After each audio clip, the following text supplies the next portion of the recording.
Ishull Lezhë, një nga fshatrat më karakteristik të zonës, mirë priti Pashkët katolike me një atmosferë të ngrohtë dhe shpirtërore, duke ruajtur me përkushtim një nga traditat më të dashura për komunitetin bekimin e ushqimeve.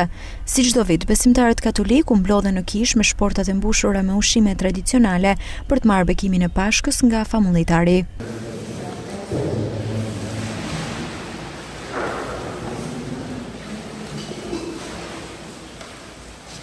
Vezët, buka, hudhra dhe djathi janë pjesë e pandashme e këtij rituali që përcjell jo vetëm besimin, por edhe identitetin me dhe lidhjen me rrënjët. Ushqime, çdo ushqim si ka shpija robi, ti kena mbledh, si çdo vit. Çdo vit, është vonë se një më madh i Zot.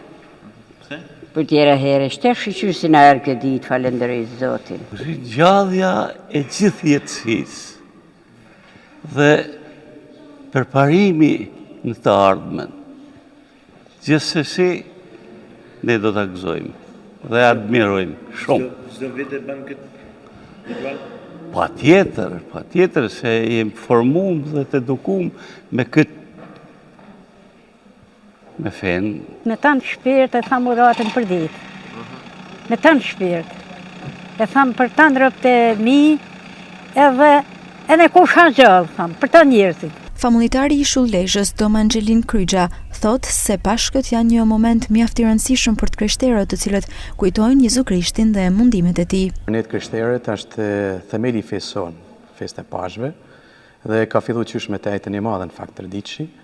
Dhe sot është një moment edhe një traditë shumë e veçantë dhe bukur, siç është bekimi i ushqimeve, dhe ka në qendër pikërisht me kujtu Krishtin si jetën e re, si ai që do në me dhanë njerëzimit mbarë, një jetë që nuk kalon, dhe për këtë kemi nevojë.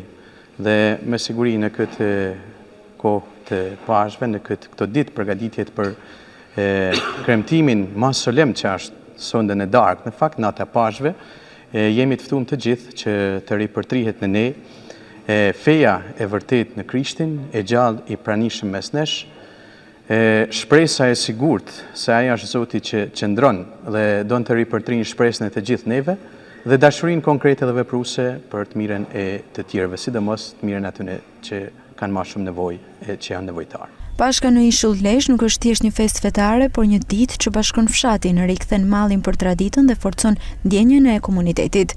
Fëmijët të veshur me rrobat më të bukura, pleqës me rrëfimet e tyre dhe familjet që ndajnë gëzimin e festës, e kthejnë këtë ditë në një mozaik të gjallë të trashëgimisë sonë shpirtërore dhe kulturore.